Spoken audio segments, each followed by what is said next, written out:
Өмчин хөөхөд агууч иттэн болж чадах болов ямар ч ич хидвээ шидийн ертөнцид төрсөн өмчин хөөхөд хамгийн хүчрхэг шидтэн буюу шидтэнгүүдийн хаан болж чадах болов асуултын хариултыг мэдмээр байвал анимлууга орцгоо.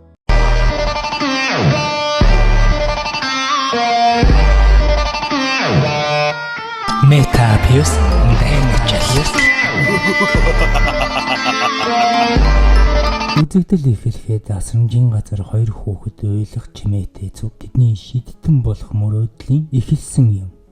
Энэ ертөнц бол шидтэнгүүдийн ертөнц бөгөөд ихэнх хүмүүс л ичид хоёр өнчин хүүхдийн маань нэг нь ямар ч ичидгүй.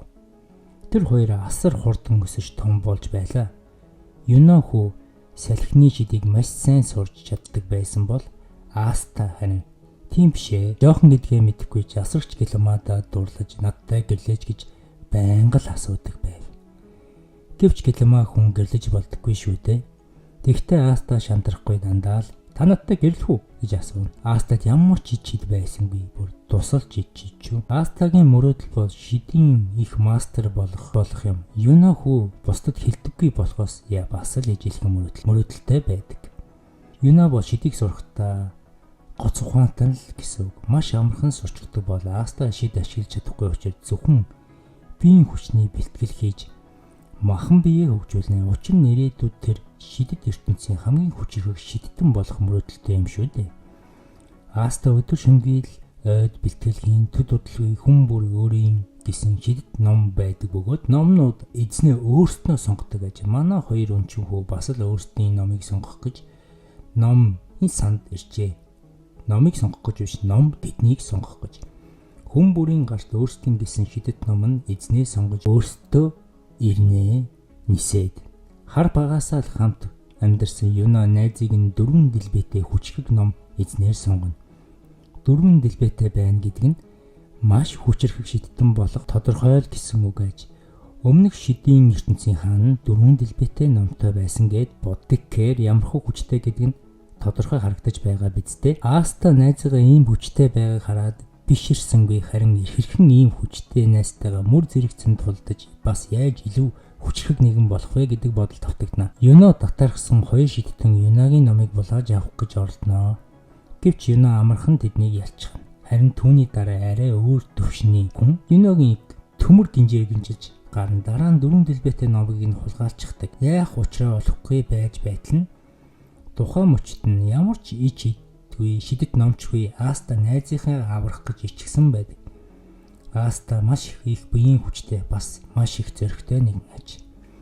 Гэсэн ч өөрөөсөө өндөр түвшний шидтэнтэй энэ зэрэгтэж чадахгүй яг алуулахаар шахнаа. Астаг нөгөө шидтэн чам шиг ямар ч шидвгүй хог новш энэ шидийн ертөнцид төчгдөг нь эмгэнэлтэй юм а гэж шоолж гарна. Аста яг ялагдах мөчөд Аста харанхуйтай бүр 5 дэлбэтэй ном байдаг. Тун аимшиг шидийн ертөнцийн анхны 5 дэлбэтэй ном байж ч магадгүй. 3 дэлбэтэй ном бол итгэл найдварыг бэлэгддэг. 4 дэлбэтэй ном бол амар амгалан инх тайван бэлэгддэг аж. Харин 5 дэлбэтэй ном бол чөтгөрийг бэлэгддэг юмсанжээ. Астаг 5 дэлбэтэй ном сонгосон учраас бас асар том хар сэлэмч бонусанд нь нэрнэ. 5 жилийн өмнөх рүү шилжихэд Аста Юна хоёр найзтайгаа өдөр шөнөгүй бэлтгэл хийдэг байсан аж. Юна найзынхаа нулимсныг ойрхон л их л амархан уйлчдаг хүүхэд байсан. Аста харин шидийн ертөнцид дараагийн агуу шидтэн болох болно гэж байнга л хэлнэ. Иргэн тойронд байгаа хүмүүстэй байнга л энэ үгсийг хэлдэг байсан юм. Харин Юна яг өнчин хүүхэд биш. Юна жоохон том болох үед нь аав нь буцаж явах гэж ирнэ. Харин аав нь архины хит хамааралтай учраас Юна чи хинт ч хэрэггүй хог гэж хэлээд өшөглөж зодож байхад нь Аста найзыгаа аврах гэж том хүнтэй тэмцэлдэж бууж өгдөггүй. Астагийн харснаас яагаад ч юм Юногийн аваа айгаад орхиод яваад өгчдөг. Аста хүүхэд байхаас л бууж өгнө гэж мэдэхгүй. Шаргуу бас сайхан сэтгэлтэй жаал байсан юмд. Үзэгдэл буцаад одоо цаг руу шийдэхэд Астагийн гарт 5 дэлбэтэй шидэт ном ирж Аста сонгосон билээ. Астагийн сонгосон сэлэн нь ямар шидтэй зүйлийг хүрсэн төдийд тэр шидийг устгах хүчтэй байж нэг үгээр бол шидийг устгадаг гэсэн. Аста яах аргагүй чөтгөрийн хүчийг эзэмших болж өөрөөсөө том хүнийг амархан ялчихдаг. Яг үүндээ Аста би дараагийн шид ертөнцийн хаан болмоор гэж хэлснээр 2 жил ад жаргалтай инээд алдаж хоёулаа шидэт номтой болсондоо баяр хөөртэй байх нь тэр. Хоёр найз бүр хүүхэд байхаас хэн түрүү шидэт ертөнцийн хамгийн хүчтэй шидтэн болох вэ гэж бие биесээ асууж байжээ. Ингээд хоёр найз шидэт ертөнцийн хамгийн хүчрхэг шидэттэн болох замлалд дөнгөж эхэлж байгаа юм. Шидийн ертөнцийн хамгийн анхны шидийн хаан аимшигт мангасыг ганцаархнаа илчилсан учраас тэр нэрэн тархаж бүр хүмүүс түүнийг хүндлэн бишрэн хөшөө хүртэл босгосон байлаа. Мөн түүний устгасан авраг мангасынхын яс нь одоо хүртэл байдаг. Харин шидэт ертөнц 9 бүлэг байдаг гэж. Тэр 9 бүлгээс нэг хүн шалгаран шидийн ертөнцийн хаан болдог юмсанжээ. Бүх шидэт ертөнцөө хамгаалнаа л гэсэн. Манай хоёр 9 бүлгийн нэг бүлэгт орох гэж маш их бэлтгэл сургалт хийж эхэлнэ. Учир нь шидийн хаан болох эхний алхам бол 9 бүлгийн нэгт нь ядаж орох ёстой билээ. Асрамжийн газрын хүмүүс хоёр хүүхдээ шидийн шалгаруултанд явуултан тэр хоёрын мөрөөдөл зорилгыг сонсон зөвшөөрн Аста бэлтгэлээ хийж байхад нэг асрамжийн газрын дүүн хурж ирээд би бас шидийн ертөнцийн хаан болж чадах болов уу гэж асууна. Аста дүүдээ боломжгүй бүгдийг тархинасаа таягдан хай гэж хэлээд урдаа байсан чулууг бут зохиж урам өгнө. Орой болж бүгд л оройн зоогтоо орно. Асрамжийн газрын хүүхдүүдэд сайхан төмөстэй хоол хийж өгсөн байлаа. Энэ манай хоёрын өдөр шөнийн зоог байсан байдаг. Маргааш нь Аста юуна шидэт ертөнцид шидтэн болохоор шалгуултандаа оролцохоор гэрээсээ явна. Нөгөө нэг эрэгтэй дүү ахнараа би ч гэсэн агуу шидтэн болно гэж хэлнэ. Асрагч Аста юуна хоёрыг хүүхэд чигээ өсгсөн учраас нулимс туслуулан үдэн гаргана. Аста юуна хоёр найзын адал явдал ингэж дөнгөж эхэлж байгаа юмсанжээ. Аста юуна зам манд нь манантай гих мэд саад бэрхшээлүүд учирсан ч гэсэн ядах зүйлгийн амархан даваа бүрийг давна. Тэр хоёр шалгаруултандаа амжиж ирж чад. Тэр хоёр маш том цайзыг хараад догтлж ямар том бос гоё цайз вэ гэж сониучрхан харна. Эхний шалгуур бол шидийн чадварнд сул байгаа хүмүүстэй шувуунууд иж суудаг. Юуна хүүдээ нэг шувуу суудаггүй. Учир нь шидийн чадвар нэлээд өндөр байгаа л гэсэн үг. Зарим хүүхдүүдээр ганц хоёр ирж байлаа. Харин Аста дээр жум шувуун сүрэг суучин хөөрхий Аста шуудаас зүхтэж гарна. Аста зогтож гүйж байгаад нэгэн тамхи татаж байгаа залуу бол Ямитэй учир нь Ями 9 шидийн бүлгийн нэгнийх нь ахлагч байдаг. Энэ баг хөв заяа байж магадгүй. Ямигийн дургыг Аста хүргээдлийг алуулахаар шахана үзэгдэл агаарт солиуд будаж тэмцээн альбан ёсоор эхэлж бүхэл 9 бүлгийн ахлагч нар гарч ирнэ. Тэд биширмээр бас хүндэтгэмээр харагдана. Тэр дунд 9 бүлэг дундаа хамгийн хүчрхэг Golden Dawn бүлгийн ахлагч үг хэлнэ. Golden Dawn, Black Bull, Silver Eagle, Blue Rose, Crimson Lion, Green Mats, Coral Poker, Purple Coral, Aqua Deer гэх мэт 9 бүлэг 9 ахлагч энэ 9 бүлгээс дараагийн шидийн хаан сонгогдно гэдэг нь ойлгомжтой билээ. Тийм учраас манай хоёр энэ бүлгийн нэгт нь ядаж орж эхний алхмаа хийх ёстой юм. Эхний шат хүн бүрт модон шүүрөг нь модон шүүрээр тэнгэрт хөөрөх ёстой. Энэ шидийн хүчтэй хүмүүс зөвхөн ашиглаж чаддаг юм. Хөөрхий Аста яаж ч хичээсэн шүүрийг газраас 1 см ч хөөрөхгүй өрөвдмөр юм да. Хоёрдугаар шалгалт ханыг шидийн хүчээрээ нураах нэг нэгээрээ харин сүүлчийн шалгалт бол тулаан байдаг. Шар өстэй залуу Астаг ямар ч шидийн чадварыг нь ажигласан учраас хоёулаа тулдахгүй гэж асууна. Аста тгийлтэ гэж зөвшөөрнө. Шар өстэй залуу тулаан эхлэх үед ямар ч шидвгүй чамайг сонгох үнэхээр таатай байлаа гэж хэлээд инээд талтна. Өөрийгөө шидийн хамгаалтаар хамгаалan Аста өөрхөн номоо дуудаж дотор талаас нь өөрхөн хар сэлмийг дуудаж ганц дайралтаас шар өстэй залууг шар өстэй залтай нөхрийг нам цохно. Бүх хүмүүс дараагийн шидэт ертөнцийн хаан би болно гэж хашгирахад анхаарлыг маш их татна. Учир нь ямар ч идгүй юм байж энэ үгсийг хэлж байгаа нь тун гайхалтай. Дараачийн дулаан Юногийн эсрэг нэгэн алдартай шидтэн тулдахаар Юног ялж өөрийгөө ямар хүчрхэг гэдгээ батлан харуулах зорилготой байсан. Харин тоглоом буруугаар эргэж Юнод дээр ялагдчихна. Юно ч амархан ялчихсан. Тэмцээнч дуусаж шалгуурч дуусна. 9 бүлгийн ахлагч нар шидтэнгүүдийг өөрийнхөө таалагдсан хүмүүсийг гараа өргөж сонгож явна. Хүн бүр урагшаа алхна. Хүмүүсийг шидтэнгүүдийг ахлагч сонгож Юно дээр 9 ахлагч эсвэл гараа өргөж авахар шийднэ. Юно өөрөө шидийн ертөнцийн хаан болохоо шийдсэн учраас Golden Dawn-ы багт орохоор шийднэ. Учир нь Golden Dawn бүлэг бусад 9 бүлгээс хамгийн хүчтэй хамгийн алдартай юм. Тэгэхээр хамгийн хүчтэй бүлэгт орлоо гэд шидийн хаан болно гэсэн магадлал байхгүй ч ер нь л боломжтой. Бас зөв шийдвэр юм. Юно шийдвэрээ гаргасан учраас Golden Dawn бүлэгт нэгднэ. Аста урагшаа гарч өөрийг нь сонгох ахлагчийг гараа өргөхийг хүлээн гэвч нэг жахлагч Астаг сонгохыг хүссэнгүй. Түүнийг шийдгүй учраас хэрэггүй хог адил үзэж байх нь тэр. Харин гудамд таарсан Ями энэ муу бацааныг өөрийнхөө багт оруулж байгаад хашираадаг юм уу гэдэг адмын бодол тавтнаа. Тэгээд асар чанга ямар ч шийдгүй юм байж яаж түрүүн хаан шидийн ертөнцийн хаан болох гэж байгаа юм гэж асуулт тавина. Аста энэ бол миний мөрөөдөл амьдрах утга учир юм гэж буцаж хашгирснаар сонирхлыг Аста татж чаддаг. Ями тэгвэл би чамд нэг боломж олгоё. Blackpool багт ор гэж хэлдэг. Тэгээд болоогүй чи магадгүй нэг өдөр шидэт ертөнцийн шидвий хаан болж магадгүй гэж хэлнэ. Хоёр сайн найз хоёул азар 9 бүлгийн нэг багт орсон учраас салах ёс хийнэ. Учир нь 9 бүлэг өөр газар өөрсдийн багийн гишүүдтэйгээ цуг байдаг юм. Ями хорон санаачиг Астагийн нүрийг базаж байгаа нэгэн шилжих хаалга руу шиднэ. Blackpool бүлгийн байрладаг газар шилжээд ирнэ.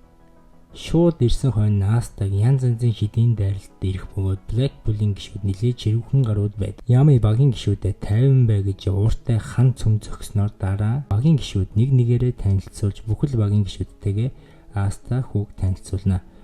Тухайн мөчид нэгэн Blackpool-ийн нэг гишүүн буюу Магна Астаг нэгэн эсрэг нэг тулдаж Астагийн хүч чадлыг сорхоор шийднэ. Аста руу галаар том сэлэм хийж дайралт хийнэ. Аста өөрийнхөө шид тусдагдаг сэлмээр дуудан асар хурдан галан бөмбөгийг Аста ирэх үед бөмбөгийг зөхиод Магнаг алхаар шихна. Магна үхээгүй маш ууртай Аста руу багаар алхаж ирнэ. Тэгээд яаж миний шидийг буцааж чадваа гэж хэлнэ.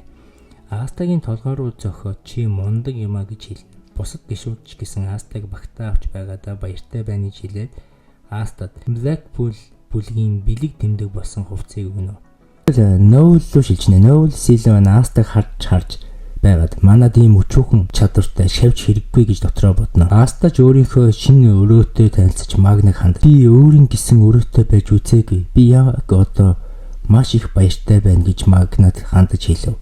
Үзэгдэл Юнолоо шилжив. Юноч мөн адил Golden Dawn байрладаг байранда ирчихсэн нэр шигээл нил гэрэлтэй гэлтгансан байрлах харагдана. Үзэгдэл манай хоёр өмчин хүүхдийн өсгсөн Гэлма руу шилжинэ. Гэлма Аста Юно хоёр санаа зовж залбираастай бусад асрагчнаа захиаг уншин өлмөс туслуулаастай.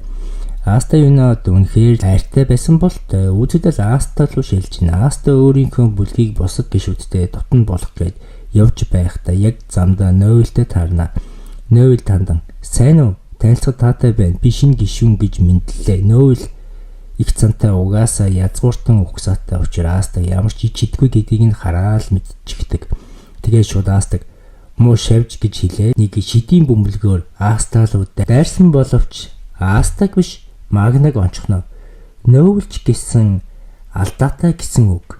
Ерөнхийдөө бол Blackpool бүлэгт ерөнхийдөө бол баахан алдааны цуглуулгад ороод ирчихсэн гэсэн үг. Тэр хүчээ бүрэн үдэж чаддгүй байдаг. Noel-ийг Аста нууцаар дагаж яваад нодон дотроос харж мараад эвгүй. Тэгсэн чинь Noel усны шидээ ашиглаж нэг байг онох гэж өчнөө оролцсон боловч онож чаддгүй. Зөрүүлээд л байдаг, тойруулаад байдаг.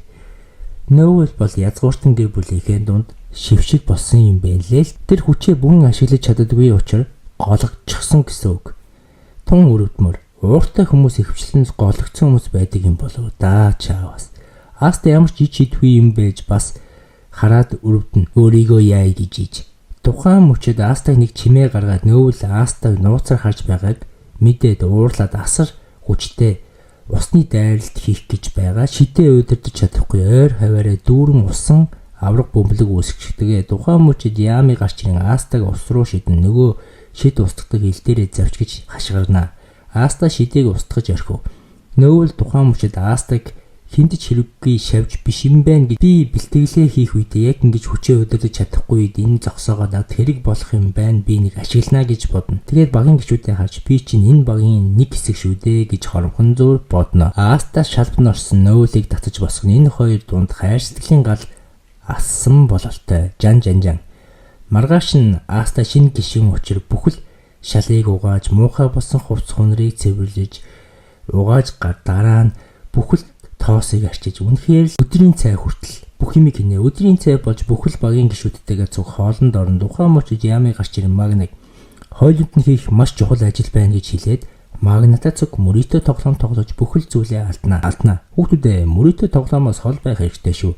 Энд хоёр шиг шаалдан хоцрох нь байна штэ. Дараа нь манай хэд жоохон ярилцаад нэг удалгүй Магна Аста Noble 3 гахаа агнах даалгавраа биелүүлэх гэж нисдэг мөцөлөх шиг янзын гоо шүүрээрээ тэнгэрдүүлэн ниснэ. Аста маш баяртай байдаг. Тухайн мөчнийг шилждэг хаалгаар хэдэн хүмүүс гарч ирж байх нь тэр.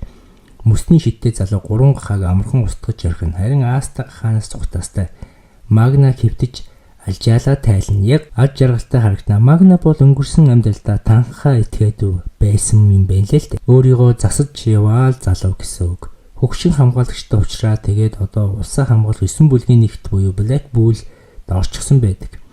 Манай 3 гахаага агнаад явж байсан чинь нэг учир битүүлэг манантай таарна. Магна манаг харж байгаад эн чин ичид байна гэж хэлээд Астаг нөгөө сэлмээрээ зүсээд үздэг гэж хэлдэг. Аста манаг зүссэн чинь дотор нь баахан барьцаалагдсан хүмүүс байх нь тэрэ. Нууцлог шилждэг хаалгаар ирсэн хүмүүсийг барьцаалсан болтой. Толгойлогч нь үүрэндээ сорвтой мөсний шид ашигладаг тэтэн байлаа. Ингээд тэр сорвтой тулаан гэсэн юм. Тухайн мөчид тулаанч дайсны тал руу иргэнэ. Учир нь сорвтой залуу барьцааны хүмүүсийг мөсөөрөө зоож алгах гэж оролдож байх нь тэр. Noble нэг бамбууш төвөрсөн охин. Ихчээ бид нарыг авраач гэж гуйлаа. Noble өөрийнхөө шин шидийг ашиглан хамгаалтын усан хаанд босгож чаддаг. Noble маш хэрэгтэй хамгаалагч болттой. Тухайн мөчид боломжийг ашиглан Аста сорвтой нөхөрлөг гинтийн дайралт хийсэн чинь сорвтой зэвэн Астагийн дор мөс тавиад халтруулаад унагчнаа. Тухайн мөчид сорвтой нөхөр Noble-ийн усан ханыг хөлдөөх гэж оролдоно багаар. Аста дасалтгүй сорвт руу дайрстаа. Магнаг Астагийн дайчин байдлыг хараад урам авсан болтой тулаанд оролцох гэж усан ханыг нэвтлэн дараа нь Магна бүх хүчээрээ галан дайралт хийсэн боловч даанч сорвтой нөхрийг ондоггүй.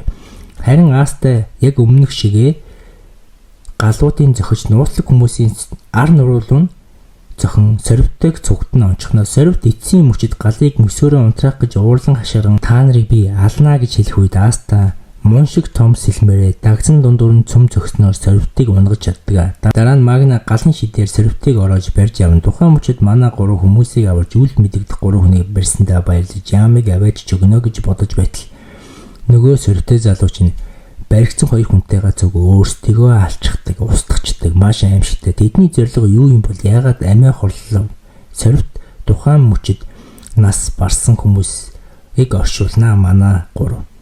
Буцаад нууц байр руугаа явхаа шийднэ. Тухайн мөчид нэгэн залуу хөө том болоо та нар шиг дайчин болж хүмүүсийг хамгаална гэж хэлдэг. Мөчид нэгэн шувуу Астагийн толгоон дээр шидэд чулууг өгнө. Үзэгдэл нэгэн нууц залуу руу шилжинэ. Нэг хаалган дээр нэг шидэд чулуу байх аж. Дахиад 8 чулуу хэрэгтэй харагдана.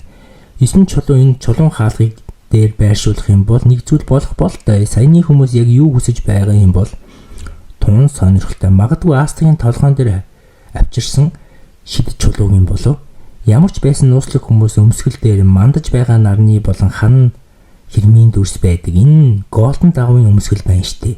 Ямар учиртай юм бол манай 3 буцаад гэртээ ирж Ямиг тохиолдсон бүхэл зүйлсийг хэлнэ. Ями саяны болсон зүйлсийг сонсож байгаад та 3 мундаг байлаа. Биднэрт 30 од хэрэгтэй. Одоо нэг одтой боллоо гэж хэлдэг. Дараа нь голден давн 70 од цуглуулдаг гэ боддоо гэж хэлнэ.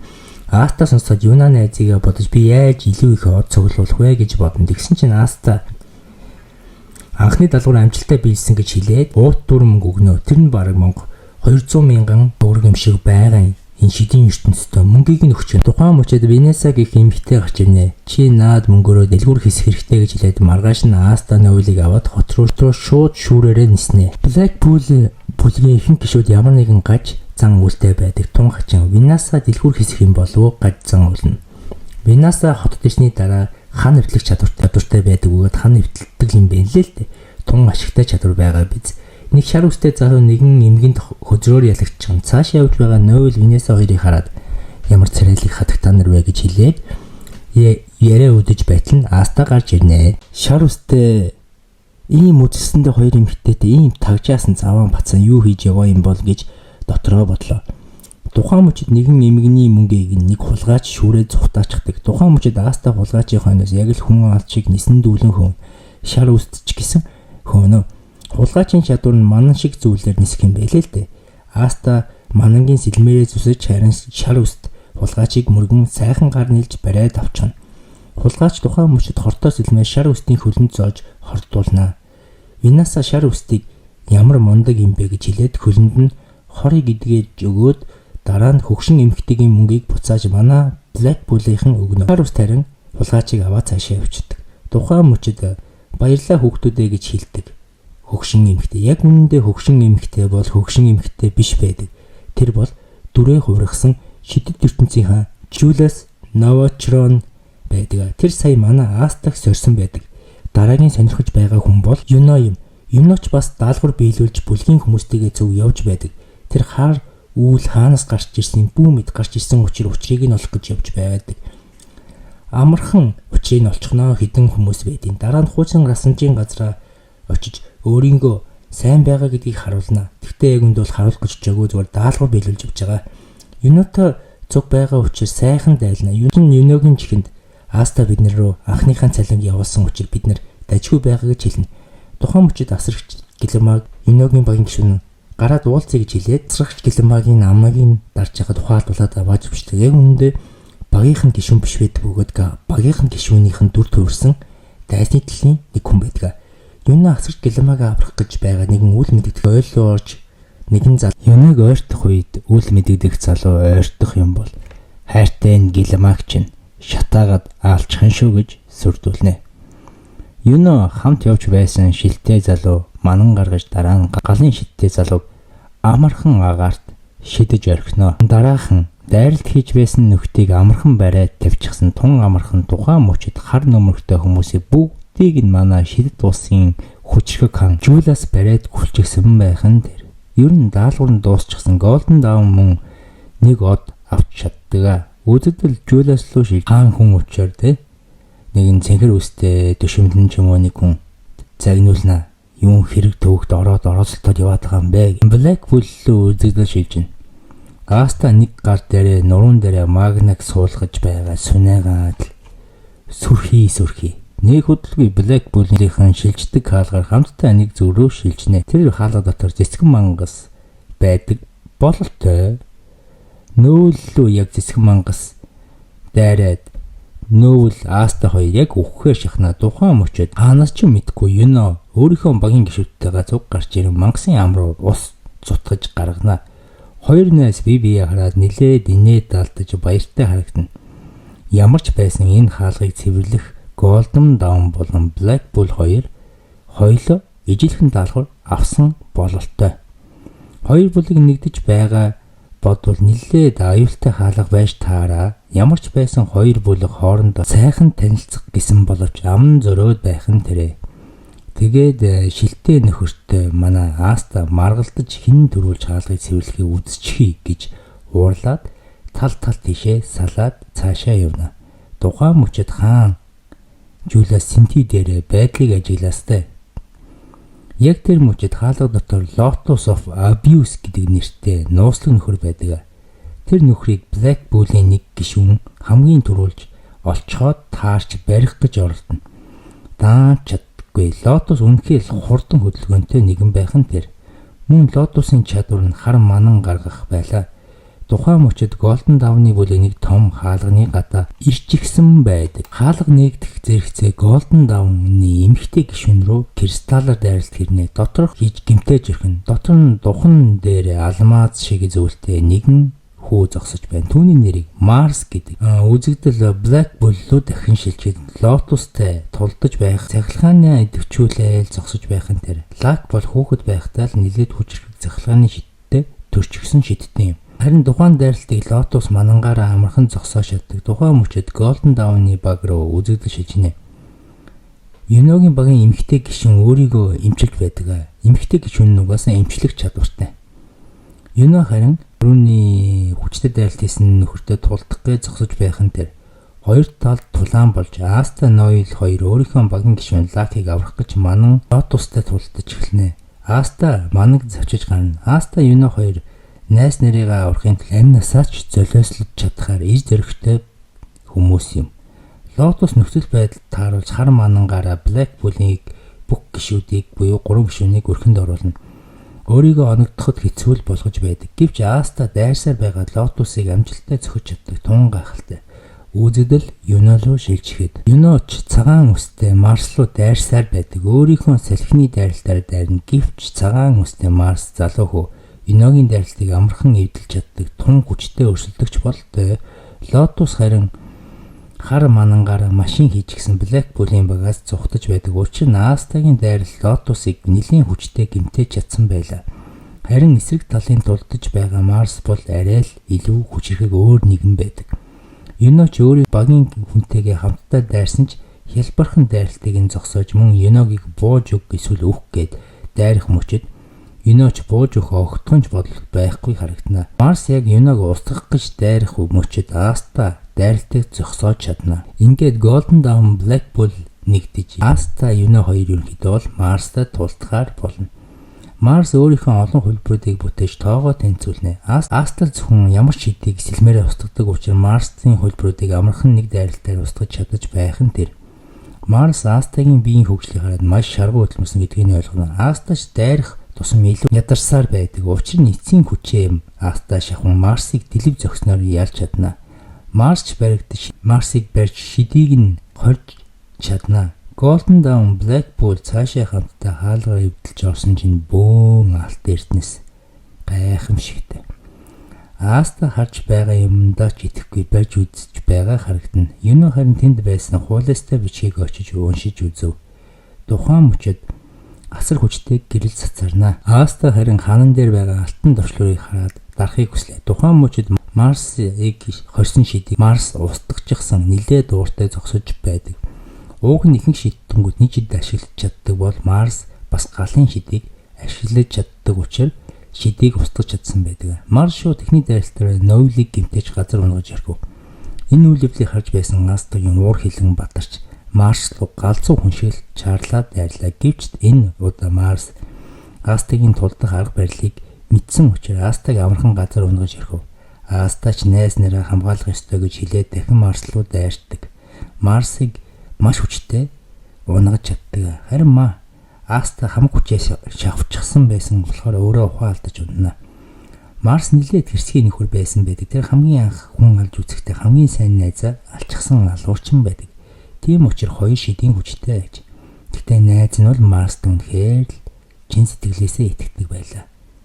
Өгөхтэй хүртэл. Марс ч босч ирээ дахин уурлаж эргэн тойрноо устгаж эхэллээ. Тухайн мөчөд Юна босч ирэн тэр дөрвөн дэлбэтэй номны дахин нэг шин чадварыг нээж цаг хугацааг зогсооно. Юногийн хажууд нэг үлэд мэдэгдэх шидэдтэйг нь гарч ирчихсэн байдаг. Юно маш хүчтэй дайралтаар Марсыг ялж чаддаг.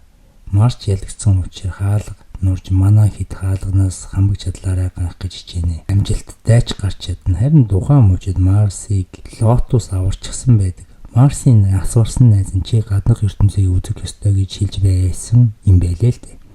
Аста руу үзэгдэл шийдчихэд Астатай маргалтаад байсан шилтэй нөхөр Аста Юно хоёрыг тэврээд тийм ээ бид чадлаа гэж Аста маш хэцүү даалгаврын дараа багийнхан хамт олонтойгоо сайхан битүүлж гарнаа. Цагаан сар болж байгааг хэлэх үү.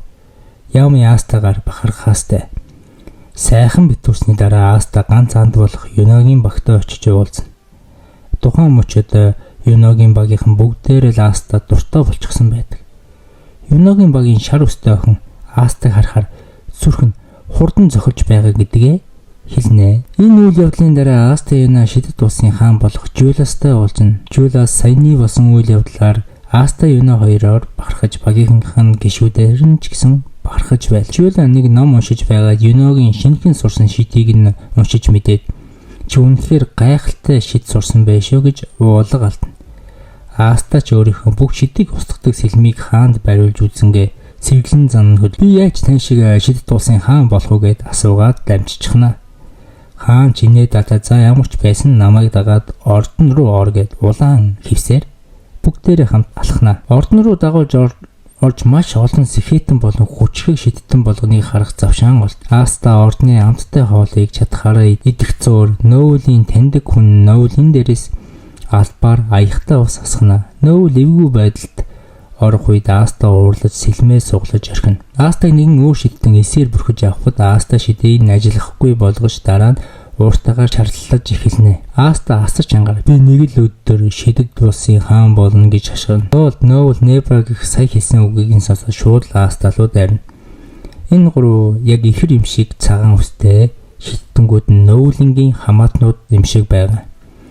Аста бүх шидэд дайралтын устгаж байсан чинь гинтл хийсэн цэрэг Астаг бариад авна. Дараа нь нэг цагаан үстэй нөхөр нь Аста руу дайрах гэсэн чинь асар хүчтэй авраа ялгарч бүх хүмүүс айдас давтаж эхлэв. Явхтаа бас нэгэн галын шидтэй нөхөр байдаг. Угаасаа яг одоо ордонд байгаа нөхрүүдээс нэг нь шидэт улсын хаан болох учиртай маш хүчирхэг шиднүүд л гэсэн. Тухайн мөчид гаднаас нэгэн цэрэг орж ирээд хот руу дайралт хийж байна гэсэн мэдээг хэлнэ. Үзэгдэл нэг нүдтэй нөхөрлөө шилж нэг нүдтэй нөхөр хамгаалагч нарт хаан байна гэж би тэднийг алмаарна гэж галзуу хүн шиг харчирч байгаа харагдана. Ордонд харин эсээр яг л хотод юу болж байгааг шууд л камераар харуулж байгаа юм шиг харгуулна. Аста хамгийн түрүүнд ордноос гарахад бусад шидэнгүүч гэсэн дайралтыг зогсоохоор өөрсдийнхөө шидэнгийн амтнаа дуудан ордноос гарна. Сайн хараад байхад газар ус агаар салхи гэ 4 мм байх нь тэр. Үзэгдэл түрүүний дайралтыг хийсэн галзуу нэг нүдтэй нөхөрлөө шилжин. Нэг нүдтэй нөхөр жоохон охинг болон чахчихсан. Яаж хөхмээр байна бяцхан охин минь гэж аимшигтай харцаар хаж байх нь тэр. Аста тухайн мөчид баатар шиг гарч ирээд охиныг аварна. Бас ядж яад хааш цайгүй зомби зэргүүд гараад ирчихсэн байдаг. Тухайн мөчид бүхэл газар зомби зэргүүд гараад ирчихсэн байдаг. Бүх шидэт хамгаалагч нар зомби зэргүүдийг нэг нэгээр нь устгаж эхэлнэ. Ер нь маш амархан устгаж байдаг. Шидэт улсын иргэд хамгаалагч нараа бахархаж тийм ээ гэж хашгирч байхад л Асталоо буцан шилжинэ. Нэг нүдтэй зүү залуу зомби нарыг гаргаж ирээд байсан гол новшин байдаг. Аста жижиг зомби нарыг амархан устгаж байсан учраас нэг нүдтэй новш арай том зомби дуудана. Тэр зомби нэгэн сонин шидээр Аста руу тасралтгүй буудаж эхэлдэг. Аста бууж өгсөнгийн бүхэл шидийг нь устгаж охинг хамгаалж байх нь тэр. Тухайн мөчид Астагаас гадна бусад шидтгүүд хаасаагүй зомби нарыг амархан устгаж орхив. Аста арай том биетэй зомбиг дэлб нүдэж орхих үед зомби өөрчлөгдөж эхэлдэг. Цахилгаанаар дайрч эхэлнэ. Аста яг эвгүй байдалд орж байхад бас галын шид ашигладаг шидтэн гарч иж цахилгааныг нь зогсооно. Нэг нүдтэй нөхөр үхсэн зүйлсийг амьдруулж чаддаг чадвартай бололтой. Нэг нүдэд өөрийгөө бас нэгэн өөр зомбигаар хамгаалуулсан байдагч хамгаалагч зомбиг нь амархан устгаж орхино. Ямар ч байсан бүх зомби нарыг нь устгаж эцэс үлд нь нэг нүдтэй нөхрийг барьж авч номыг нь булааж автал зөвхөн үхсдийг амьдруулах чадвартай байх нь тэр. Нэг нүдтэй нөхөр ганцаараа ирээгүй байдаг. Бас нэгэн шулам шиг эмэгтэй ирчихсэн байлаа.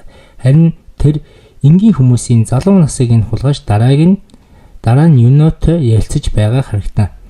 Нэг нүдтэй нөхөр яг үнэндээ баригдсан биш галын шидтэй залууг барих гэж албаар баригдсан байдаг. Үнэн залтай.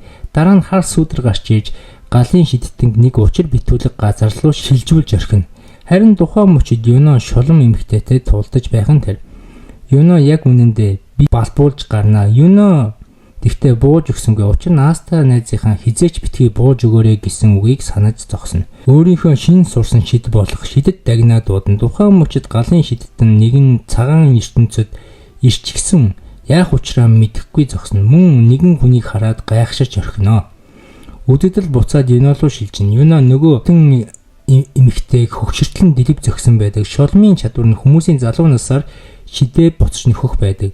Black Bull-ийн өөр нэгэн гишүүн шулмыг аврах том хонь дуудаж зөкснөөр шулм бүр мөсөн ялагдаж бүх хүмүүс буцаад хэвэн байдалтай шилжинэ. Black Bull-ийн эмэгтэй гишүүн хоол нь яг унах гэж байхад нь Юно гарч ирэн хоолыг нь барьж өгснөөр охин ичингүүрэн хоолны ханхүү гэж Юног бодно. Магадгүй энэ дурлалч байж магадгүй. Дахин нэгэн цэвхий царайтай нөхөр гарч ирнэ. Түрүүний өөр газар руу шилжих хаалгын нэгэдэс нөхөрчин энэ байд. Галын шидтэнгийн нэг гар нь тасарчсан ухаангүй байх нь тэр тун аимшигтай. Энэ цэвхий царайтай нөхөр шилжүүлэх хаалгыг нээж байсан байдгийн байлээ. Цэвхий царайтай нэг нүдтэй найзыгаа яг хулгайлж авах гэсэн чинь Аста шидийг нь зогсооно. Аста уурлаж нэг нүдтэй нөхрийг дахин мөргөж хүмүүсийг яаж гинтэж чадчихна гэж уурлаж хэлнэ. Дахин өөр шидэнгүүд гарч иж Аста руу шидээр дайрсан боловч Аста бүх шидийн дайралтыг нь хамгаалж чаддаг. Гэвч дайснууд илүү их нэмэгдэж арай хүчтэй байж манай хэдийг бут зохиж ухаан алдсан Астаг хулгайлж яг шилжих болж эхэлнэ. Тэгээд бид буцаж ирэх болно гэж занал хийлнэ. Аста хизэнэ баригдчихсан ухаан орох үед Астаг тамлахыг маш их хүсэж байгаа харагданаа нэгэн нүдэн шилтэй хүн. Тухайн мөчөд хаан Жилус гарч ирэн дайсны бүх шиттэнгүүдийг дэлб зохиж эхлэв. Тэгээд дөрвөн шиттэнгийг бариад авчихсан байдаг. Жилус Астад хандаж чи хаан болохыг хүсвэл илүү хүчтэй болох ёстой гэж хэлэхэд Аста өвдөг сөгдөн бүх зүйлийг ойлголаа. Асар хурц гэрэл гарч ирэн дайралтыг хийж байгаа дайсны талын толгойлогч гарч ирэн 3 шиттэнгээ чөлөөлж чаддаг. Хаан Жилус нэг шиттэнгийг барьж авч чадсан байдаг. Шидэт улсыг хамгаалах шидээр тойрон хамгаалах үед бүхэл хүмүүс гимцэн ах дүүсээ бодож уурлах нь уурлаж байлаа. Харин харанхуй агуу дотор нэг нүдтэй асар ууртайгаар Астаг ална гэж хашгирч эргэн тойрныгоо сүдэж байх нь тэр. Тэдний ахлагч нь Жилусыг үнэхээр хүчтэй юм а гэж хэлнэ. Бүр нэг гар нь хорчиж орхисон байдаг. Астагийн амийг аварсан хүн хайрцаг дөрөн идэх юм өгч амийг минь аварсанд баярлаа хаа. Би таныг хизээч мартахгүй гэж хэлнэ. Тухайн мөчөд Астагийн багийн гишүүн болох эдэмхий гишүүн бүхэл идэх зүйлийг мэдээж орхино. Яг тэр үед Аста руу Юна салхины дайралт хийж Астад дайралтыг зогсоох үед баяртай дараа дахин уулзцгаая гэж бичсэн байдаг. Хоёр найз хоёулаа илүү хүчтэй болох ёстой гэдгийг ойрын хэдэн хоног маш их ухаарсан билээ. Аста өөрийнхөө байр руу буцсан Аста хоёр найз нь гурлаа хамтдаа сохор болзоонд очих уу гэж хэлдэг. Аста зөвшөөрч 3 эсрэг 3 сохор болзоонд очино. Тэдний араас Нойл дагаастай Аста болон бусад хоёр гишүүн өөрсдийнхөө чадварыг харуулж Аста булчингаа харууллаастай охтыг найрах гэж оролдоод байгаа юм шиг байна. Охтын нэрийг Ребекка, Рахел, Эрик гэдэг 3 охинтой тэднэр болцож байдаг. Нойл үйлчлэгчийн дүрд хуурчсан тагнуулын ажиллагаагаа хийж байдаг. Астагийн багийн нэг гишүүн нэг охинтой ярилцаж уулзраа болоод хамтдаа гарна.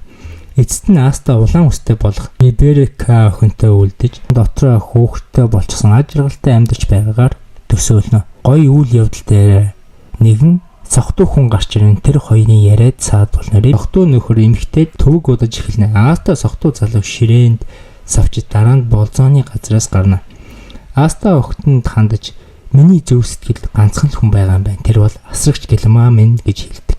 Бүх болзооч дуусч Аста байр руугаа буцаж маргаашнаас нь шаргуу буцан бэлтгэлдээ орно. Тухайн мөчөд Аста Юно хоёр асамжийн газрын асрагч нар нь бахархаж Аста ямар ч хийдэггүй юм байж энэ хүртэл ирж өөрийн гэсэн бүлэгт орсондоо сэтгэл хангалуун байдаг. Мөн Black Bully нэгэн эмо гишүүн Астагийн талаар өдөр бүр тэмдэглэл хөтлөж хамгийн сайн найзаа гэж боддог болчихсон байдаг. Тун эмо Аста шидэт хаан дуус дайрснаас хойш адал явдал тасралтгүй тохиолдож байгаа билээ. Аста өөрийнхөө бүлгийн Гошел Айдялын охин дүүтэй тоглолцсон зогсож байдаг. Харин Гошел Айдял энэ үйл явдал таалагдахгүй байх нь учир нь тэр охин дүүдээ маш их хайртайгаас гадна өөрийнхөө чадвар Астаг алхаар шахна. Аста улаан үстэй хүүхдүүдтэй хамт тоглож оройн сайхан унтаж авна. Тэгсэн ч гинтэл хаанаас ч юм дайралт болно. Үл мэдэгдэх шидэтгэнгүүд хүүхдүүдийг хулгайлж байлаа. Гойсон Айдялийн охин дүүг нь хулгайлчихсан байдаг бас. Охин дүүтэйгээ холын зайнаас харилцах чадварын ачаар холбогдож чаддаг хүүхдүүдийг засны шидтэн ховсдож нэг газар аваад явчихсан байжээ. Бүх хүүхдүүд ховстуулсан байхад Гавшин Айдялийн охин дүү ганцаархнаа ховстуулаагүй байдаг. Тэр байдлыг нь мэдээж дайсны талын шидтэнд мэдсэн учраас охины ганцаарангийн үснээс нь татж аваад өөрийнхөө хажууд авчирчдаг. Гавшин Айдялийн Аста нар хүүхдүүдийг хулгайсан хүмүүсийн хойноос явна.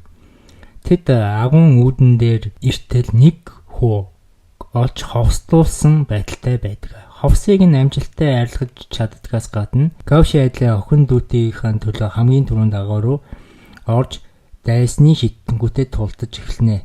Харин охин дүүгийн барьцаалж орхисон байлаа. Аста агуу дотор орж ирснээр хүүхдүүдийг мөн охин дүүгийн аварч бүх хүүхдүүдийг ховсоос гаргаж энгийн байдалд нь оруулна. Аста нэг дайралтаар тарган залууг ялчихна. Тэгсэн чинь нэг нүдний шилтэй өөр шидтэн гарч ирнэ. Тэр шидтэн саяны хүмүүсээс хамаагүй илүү хүчтэй бас аюултай нэгэн аж. Тэр нэг тарилга өөрийнхөө талын шидтэн шахаснаар авраг том шавран хүм бүтээчихнэ. Аста авраг том мангас Аастай тулдаж байхад бусад хүүхдүүдийг гэлэмаа эмэгтэй аварч байдаг. Үзэгдэл Гавшин айдал өнгөрсөн цаг руу шилжин. Гавшин айдал хүүхэд байхдаа гоё амьдрал туулах юм. Охин дүүгээ өөрөө өсөхийн тулд хулгай хүртэл хийж байсан аж. Тэрнээсээ болноод шоронд оржээ. Гавшин айдал тийм учраа охин дүүгээ бодож зөвхөн охин дүүгээ л аврах гэж оролдоно. Охин дүү нь ахыгаа та надад хайртай бол буцаж очиж хүүхдүүдийг авар гэж хэлснээр Гавшин айдал охин дүүгийнхээ үгэнд орж Аастад тусална. Ер нь бол Гавшин айдалын чадвар тол байдаг бөгөөд Аастаг маш олон болгон хувиргаж авраг шаврыг ялж чаддаг. Тэгсэн чинь бас нэгэн гэрэл гарч ирснээр Аасталуу дайрна. Хөгшин гэлэмаа ерөнхийдөө бол Аастаг хамгаалж гэрлэнд оногдно. Дайртыг лич гэх бөгөөд өмнө нь нөгөө хотлоо дайрсан нөхөр байдаг. Энэ бол нэлээд өндөр түвшний шидтэн байдаг бөгөөд Аастаг яах учраа олохгүй сандарч байхад Азар Ями гарч ирнэ. Ями хүч тэнцүүхэн болж Ями бол зүгээр загасчин байсан мөн таарсан болгоноор балбдаг хүчрэх нэгэн аж. Ямигийн эсрэг лич хүч чадлын хувьд бол нэлээд ойролцоо хүчтэй байдаг. Ер нь бол лич туслахтайгаа цуг Аста Ями хоёртой хамтаа тулдна. Тулааны хувьд бол нэлээд ойролцоо байхаас гадна тулааны цаанд хөгшин эмэгтэйгийн бие маш муу. Хөгшин эмэгтэй Гавшин айдалд хандаж Астаг хамгаалаарай гэж хэлнэ. Аста хамгаалах Гавшин айдал ирэх бөгөөд личийн асар хүчтэй дайралтыг нь буцаагаад явуулчихдаг. Угаасаа Гавшин айдалын хүч чадал бол тойл учир ямар ч хүчтэй шидийг буцааж чаддаг гэж. Ингээд нэг юм манайхад хүний тоогоор илэрхийлж личийг хүмүүсийн зүг барьж авч чаддаг. Тэгээ манайхад тайвшраад амраа сууж байтал нь шилждэг хаалга нээгдэж 3 өөр шидтэн гарч ирж личийг суллах гэж оролдоо. Мөн сүүлд ирсэн 3 шидтэн үнэхээр хүчтэй байдаг. Ями өөрийнхөө шидтнүүдийг хар манангаар хүчээр хамгаалж өөрөө тулаанд орноо. 3 эсрэг 1. Ями үнэхээр хэцүү байдалд байхаас гадна бусад бүлгийн хүчтэй шидтэнгүүд хурж ирж амждаг. Ингээд сүүлд нь ирсэн 3 шидтний эсрэг 3 тул шидтэн тулдаж эхэлнэ. Тэгэхдээ тулаан удаан үргэлжилдэг бай. Дайсны шидтэнгүүдийн гол зорилго бол зүхтах байдаг. Бид бол шилждэг хаалга нэгээд дайсны шидтэнгүүд зүхтчихдаг. Тулаан дундуур Аста дайралт хийх гэж оролцсноос болоод нэлээд тамирын хэрэг алдаад ухаан алдаад ойчно. Аста нэг сэрсэн чинь эмчлүүлж байдаг. Юноо ирч гэсэн эмчилж байдаг юм да. Ганц найз юм да бас. Аста хүүхдүүдийг аварсан учраас үнсэлт авна. Тэрнээс гадна их идэж гарна. Их ажлын дараа амралтаа гэж нэг удалгүй амралтын даг дуусаж Астагаас гадна том бүлгийн удирдагч нар нууц хэргийг мөрдөхөөр шийднэ. Энэ нөгөө нэг нууцлаг чулуутай холбоотой хэрэг бололтой. Ер нь бүх бүлгийн том гишүүдийг тийм нууц чулуунуудыг бүгднийг нь олохоор явуулдаг. Асти Ями хоёр ч хаантайгаа уулзаж бас дараа нь хар бухнуудын бүлэгтэй хамт нэг тийшээ явна. Мэдээж чулууны хойноос.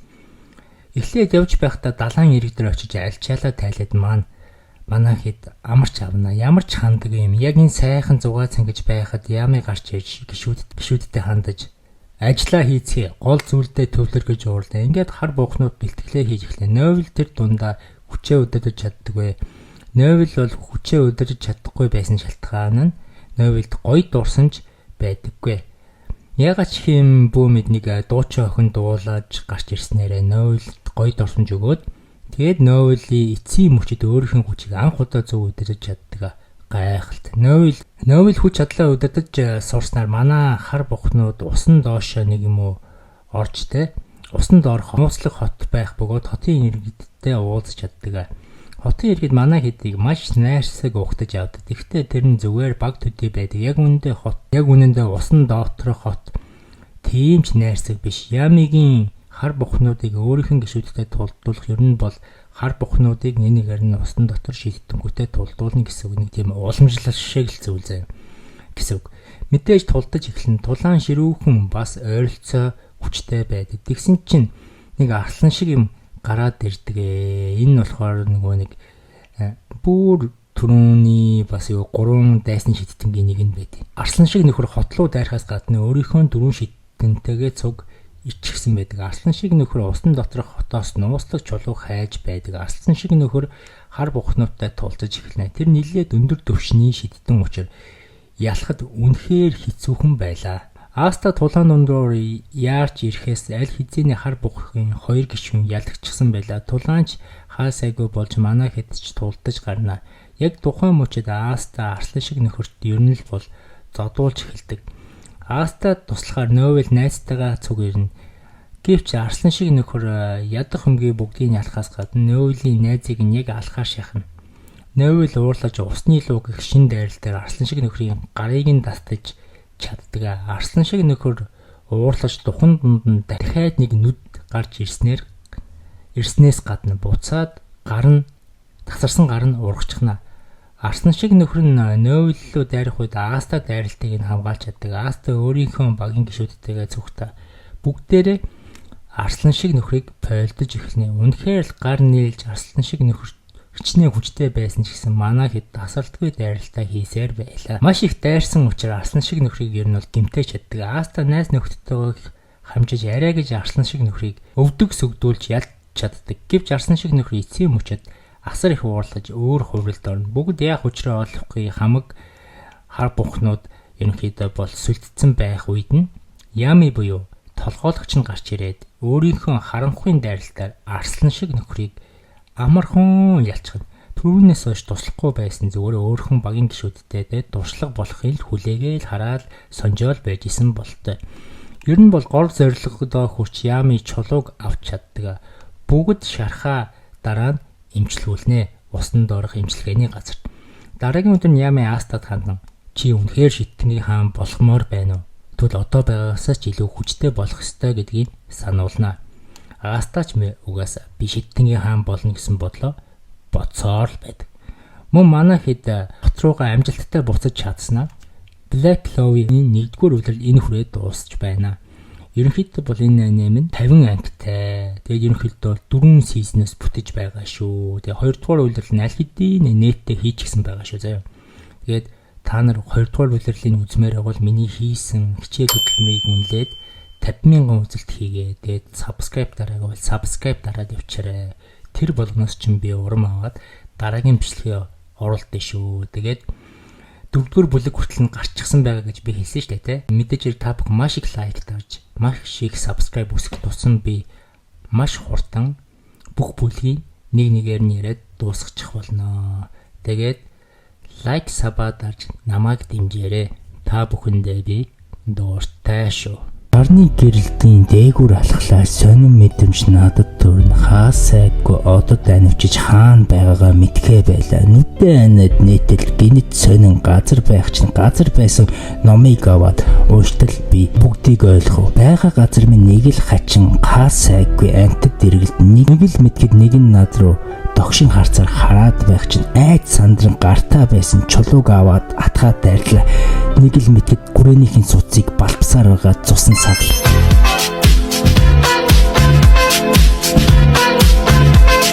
Lady, I just feel like I won't get you out of my mind.